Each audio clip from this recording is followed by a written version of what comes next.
जो भी व्यक्ति प्रयागराज आता है उसको बहुत सहूलियत होती है। जब आज अगर आप देखें, आपको अगर लखनऊ जाना है, पहले लगभग 4 घंटे का समय लग जाता था लखनऊ जाने में। अब मुश्किल से 2.5 से 3 घंटे के बीच में कोई भी व्यक्ति लखनऊ पहुंच सकता है। पिछले 7-8 सालों में योगी जी के द्वारा हमें एक घाट का रोड का निर्माण देखने को मिला है, जो कि 11 से 12 किलोमीटर के दायरे में बना हुआ है। ये पूरे घाट को मिलाते हुए संगम तक किया जाता है। बड़े हनुमान जी के मंदिर तक आराम से मतलब यात्री यहाँ से सुविधाजनक जा सकते हैं।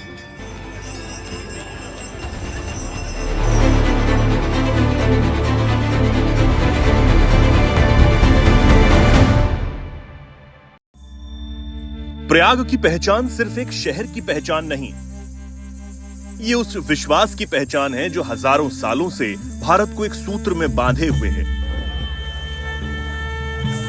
जहां हर लहर एक कथा कहती है, हर घाट इतिहास सुनाता है और हर कदम पर आस्था सांस लेती है। यही है प्रयागराज।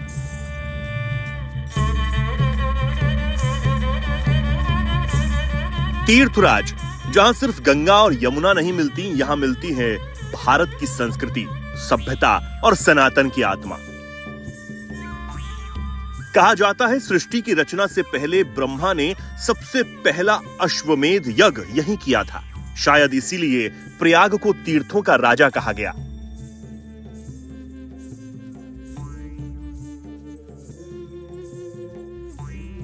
लेकिन संगम की सबसे बड़ी खूबी यह नहीं कि यहां 3 नदियां मिलती हैं। सबसे बड़ी बात यह है कि यहां आकर करोड़ों लोग अपने भीतर से मिलते हैं। किसी के लिए यह मोक्ष है, किसी के लिए विश्वास, किसी के लिए एक परंपरा और किसी के लिए जीवन की नई शुरुआत। इसी विश्वास ने 2025 में दुनिया का सबसे बड़ा शांतिपूर्ण मानव समागम रचा। करीब 66 करोड़ लोग, एक शहर, एक संगम, एक आस्था। लेकिन महाकुंभ ने सिर्फ रिकॉर्ड नहीं बनाया, उसने प्रयागराज की तस्वीर को भी बदल दिया।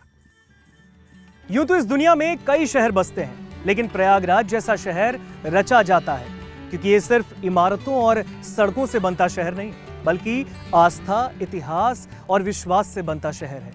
और उसी के केंद्र में है ये संगम, जहां इस वक्त हम मौजूद हैं, जहां गंगा, यमुना और अदृश्य सरस्वती का अद्भुत मिलन होता है। लेकिन यहां सिर्फ नदियां नहीं मिलती, बल्कि करोड़ों लोगों की श्रद्धा मिलती है। इसके अलावा यहां सदियों पुरानी परंपराएं मिलती हैं, और आप और हम भी खुद से यहीं आकर मिलते हैं। क्योंकि कहते हैं ना कि भारत में तो तीर्थ कई हैं, लेकिन प्रयागराज को इसीलिए तीर्थराज कहा गया है।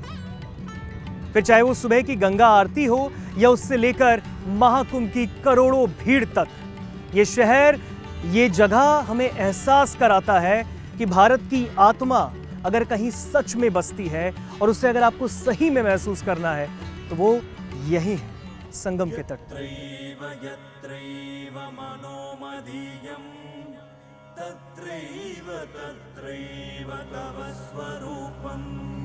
बहुत ही बेहतरीन विकास हुआ है। हम अभी पिछले साल जो महाकुंभ देखे थे, उसमें इतने दूर दूर से लोग आए थे। हम लोग यहाँ के मूल निवासी हैं, तो जितने भी लोग आए थे यहाँ, मध्य प्रदेश, उड़ीसा, छत्तीसगढ़, जितने भी, एक माननीय मुख्यमंत्री जी की ही बस बात थी कि जो उन्होंने इतना बड़ा सम्मेलन संभाल लिया। पूर्व में भी बहुत महाकुंभ आए, पूर्व मुख्यमंत्री में भी ऐसा आयोजन हुआ, लेकिन इस तरीके का आयोजन अभी तक किसी ने नहीं देखा और भविष्य में उम्मीद भी नहीं की जा सकती।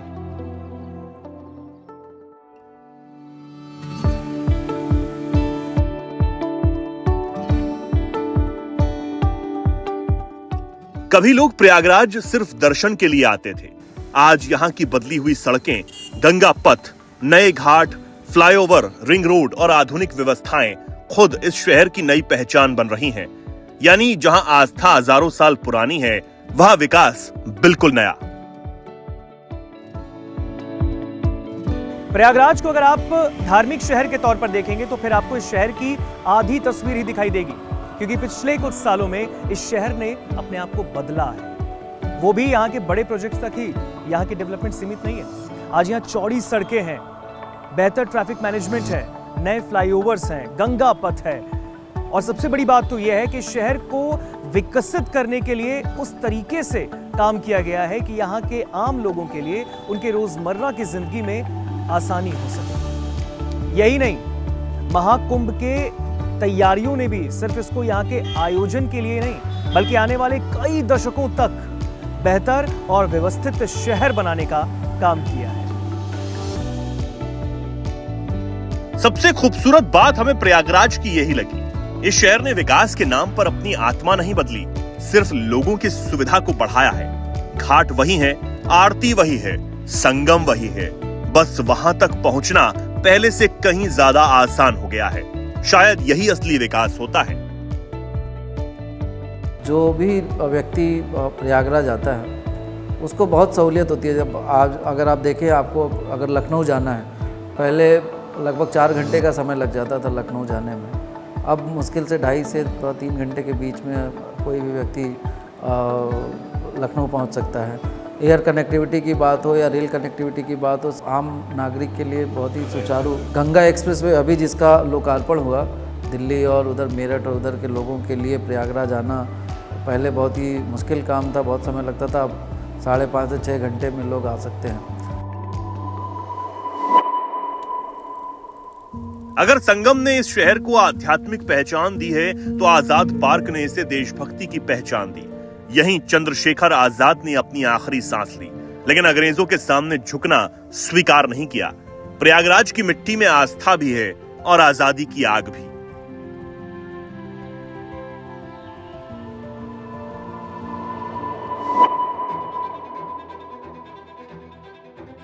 एक दौर ऐसा भी आया जब प्रयागराज माफिया और संगठित अपराध की खबरों से भी जुड़ने लगा था।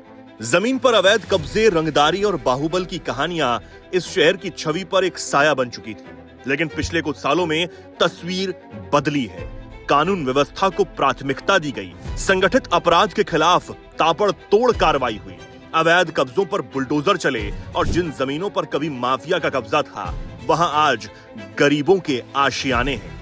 सरकार बदली तो एक पूरा एम था कि नहीं, मुझे जनता में ये भावना लानी है कि आप सुरक्षित हैं, और वो आई भी। वो बदलाव पिछले 2 सालों में यहाँ दिख रहा है। लोगों के मन से ये भय दूर हुआ है कि हम दबाए जा सकते हैं। सबसे बड़ी चीज़ तो ये, जिस ज़मीन की तरफ कोई देखने की हिम्मत नहीं करता था, प्रशासन ने उस ज़मीन को खाली कराया। जो अतीक के कब्जे की थी वो सरकारी ज़मीन थी, और उस पर आवास बने जो गरीबों के लिए आवंटित हुई है। सबसे बड़ी बात ये हुई कि ये ऐसे लोगों के लिए ज़मीन दी गई, ऐसे लोगों को वो मकान अलॉट किए गए जिनके पास पहले से मकान नहीं थे। तो एक बड़ा बदलाव आया ये।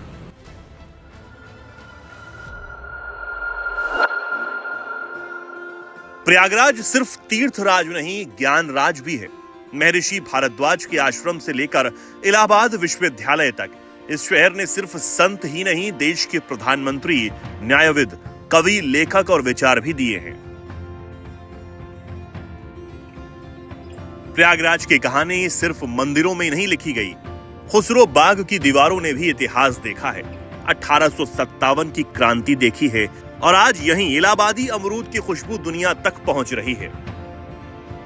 प्रयागराज अब सिर्फ अतीत नहीं संभाल रहा, भविष्य भी तैयार कर रहा है, जहां जैविक कचरे से सीएनजी बन रही है और खेतों के लिए जैविक खाद भी। यानी जो कभी समस्या थी, आज वही समाधान बन रही है। प्रयागराज अब विकास की उस दिशा में तेजी से आगे बढ़ रहा है जहां कचरे को सिर्फ खत्म नहीं किया जा रहा बल्कि उसे संसाधन के रूप में इस्तेमाल किया जा रहा है। मैं इस वक्त प्रयागराज के बायो एनर्जी प्लांट में मौजूद हूं। इस प्लांट में घरों से आने वाले गीले कचरे और इसी के साथ होटलों से आने वाले गीले कचरे से सीएनजी गैस बनाई जा रही है। इसी के साथ खेती के लिए जैविक खाद बनाने की तैयारी भी हो रही है। यानी इस प्लांट से शहर की ऊर्जा व्यवस्था को भी चलाने की तैयारी तेजी से हो रही है और इस पर काम किया जा रहा है। यानी कि प्रयागराज वो शहर है जो अब आस्था के साथ साथ सस्टेनेबल डेवलपमेंट में भी तेजी से विकास कर रहा है। एवरीडे कम से कम 100 से 110 टन कूड़ा हम लोग प्रोसेस कर रहे हैं वेट वेस्ट, जिससे कि बायो सीएनजी बनाई जा रही है। और जो बायो सीएनजी हम बना रहे हैं वो यहाँ की जो लोकल गाड़ियाँ हैं उसमें वो फुलफिल की जा रही है। इसके अलावा हम लोग FOM बना रहे हैं। जो भी कूड़े से जनरेट खाद होता है वो हमारे जो भी कृषि प्रधान लोग हैं उनको हम लोग रेडी करके देते हैं। इसके अलावा प्रयागराज के अंदर जो वेस्ट इकट्ठा हो रहा था, जो आप लोग देखते हो कूड़े का पहाड़ बनता जा रहा है, तो वो जो एक लीगेसी इकट्ठा हो रहा था, एवरी ईयर लगभग हम लोग इससे 1 एकड़ लैंड बचा रहे हैं।